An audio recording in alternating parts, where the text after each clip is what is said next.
Today we're going to explore those students who are college-bound or in college who are trying to figure out what's next as far as a career is concerned. So this show is of great use to their parents, their grandparents, and the students themselves.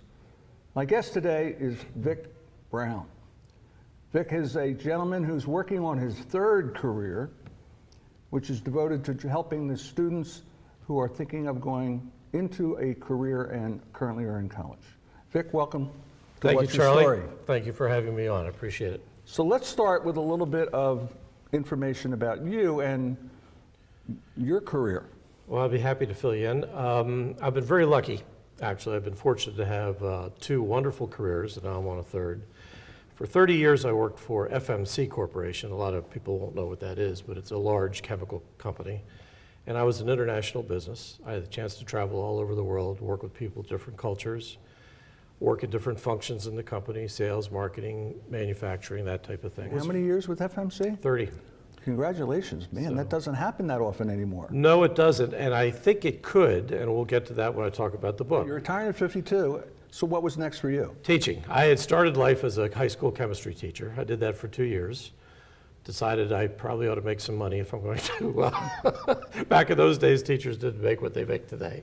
So I went with FMC for 30, and I always wanted to get back to teaching, though. I really enjoyed it. I had picked up an MBA along the way, and I found my way to Ursinus College outside Philadelphia, and I spent 13 very happy years there on the faculty teaching business courses, given the backdrop I had in my business career. Your third career, so explain that to folks. Third career is as a writer, and actually I started that during my Ursinus years. I started to blog on the side on issues around higher education, business, and policy. And I wrote some columns for different websites that were into the higher ed field. And I decided I wanted to do that full time. So after 13 years teaching, I decided I would like to write full time, mostly on the higher education experience and higher education from my business perspective. And Lord knows we're hearing a lot about higher education, good and bad. And there's certainly, I thought I could contribute to that conversation. Right. So the students really need to think through in an organized way what they want to do. What I wanted to prevent was a student getting to senior year, and a lot of them do, without a clue. They just don't know. They've picked a major, they're going to finish the major, but they haven't selected it or thought about it in terms of a career. And they come and say, do you know of any jobs out there? Well, what kinds of jobs? Oh, yeah. Anything. That's not good. So I wrote a book, and I will shamelessly pump it here. So what makes yours different? Well, I think a couple of things. I've been in the corporate world for a long time, and then I was in the academic world for a substantial period of time, 13 years. So I've seen the higher ed situation from the standpoint of a teacher as well as a businessman. And I look at the students today and I think, if I'm a hiring professional, what am I looking for? And what are the colleges giving me? They're giving me students that are very technically trained, very competent, whether it's in chemistry or mathematics or whatever. But are they giving me the kind of student who thinks that they can make a contribution to my organization for many years? They're not looking just for a job. Right. They're looking for a career. And the way you have to approach that is, first of all, you have to have the personal skills to be able to connect. Organizations are complex. You've got to be able to work across groups, make instant connections, positive connections. Right. And Vic was just telling us that what makes him different is the fact that he's been in corporate world. He's seen the pluses and minuses of well-prepared people coming into the workplace and the impact it has on their career. So could you go into a little bit more about that? I'd be happy to. What did you observe when you were in the corporate world? Well, the reason I subtitled the book, Your Career Starts Now, is because I want the students to begin to think during their collegiate years very seriously about how they want to spend the rest of their lives. And what I saw too often were students who were just looking for a job.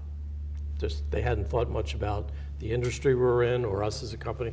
They just saw the job advertised, they wanted a job. And I think there's a much better way to do it. So what I have tried in my classes and in this book is to encourage the students to think about the kinds of industries that they would thrive in. For some students, that might be, I've always loved cars, I'd love to be in the automotive industry. Or I'd love to be in the software industry. Or I'd love to be in a nonprofit environment. Whatever that is, And I walked them through a procedure where they can think about those in an organized fashion, and then select those top 5 that appeal to you, and then start looking at the organizations in each one, read about them, and select the top 1 or 2 organizations in each of those areas. And it sharpens their thinking about their major, how to use it. And then when they go to interview, instead of just interviewing for the job, the hiring manager will say, well, why are you here? And the student can say, well, for several reasons. Number one, and this is in their cover letter, which I instruct them also, I'm interested in this industry because I am interested in you as an organization because you're a leader in what I am interested in. And the third thing is, I don't want just a job, I want to build a career, which means I'd like to come in and start with this job. I'd like to learn from it, build a skill set, and then I'd like to move on in the organization into higher levels of responsibility, bringing that knowledge with me to the next job. My sense of Learning more. My sense from listening to you is that you observed a lot of people that didn't structure the cover letter that way. No, and cover letters, I tell the students in the book, the resumes for students, they differ a little bit, but they're all basically the same. I went to school, I worked here, and now I'm ready to start. It's the cover letter that will distinguish you, and a student who can write a thoughtful cover letter that shows that reflection over the years as he sharpens or she sharpens their focus, that's the resume is a statement of where you've been. The cover letter is a statement of where you want to go. And that's a big difference. And I think organizations, if I look at my own career, 30 years, I think I had 8 different positions, but you learn from position 1, you bring that to position 2, you learn more, you contribute from position 1, and you build better employees who are more diverse in their backgrounds and their skill sets. It's good for the company, it's good for the individual. So I really would like students to think about a win-win scenario where they can stay with one organization and thrive and grow rather than just taking a job. And actually the second part of the book, part 2, is really concerned with the student going into the workforce, growing into that corporate environment, organizational environment, and what are the things you need to do besides what we've talked about? Be on time, behavior in meetings, returning phone calls. It's not rocket science, but it's good fundamental and I encourage the students to do that in college, present themselves as serious students, on-time students, they don't procrastinate, they speak well, they use the proper language, they dress, I'm not asking them to dress in a coat and tie, I understand it's a campus, but dress in a way that by the end of the day, dress for where you may end up, not for where you think you're going to end up. We had a small college. Often, the president of the college would randomly call in a couple of students to meet with some visiting alumni or donors. Well, you want to look the part, so always be prepared for what could happen. So there's a lot of the soft skills underpin the hard skills. You need both to be successful, of course. But in my experience, you will be surrounded in college and in the workplace by really smart people who know a lot.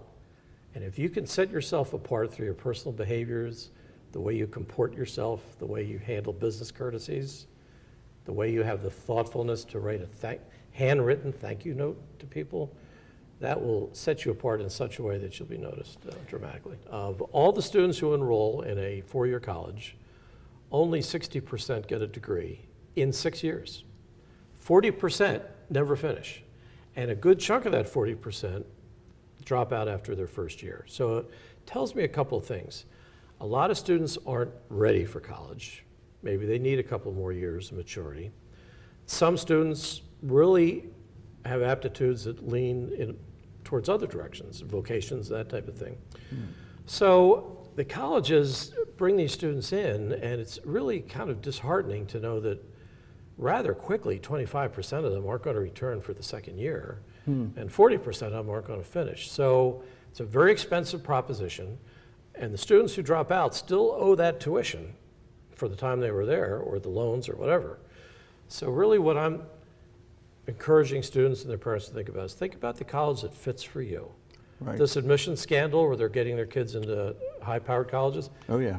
that may not be good for the student because they may be in over their heads. That's just not good for anybody. So think about what fits, go for that, and at the cost of college today, don't accept what many colleges say is, well, come in for 2 years and then pick your major. sample our academic delights, grow, ask the big questions. Well, that's fine, but at $60,000 or $65,000 a year, I wouldn't spend too much time sampling the delights. I would start to move on with it. And I encourage students by the end of their first year to pretty much have that major figured out. And then they can start building towards that. And believe me, there are a lot of academic delights, and they're very good. There are a lot of courses in the liberal arts core that round out a student very nicely, and they can take those as they go. But I wouldn't put that fundamental decision off too long. That could be an expensive mistake.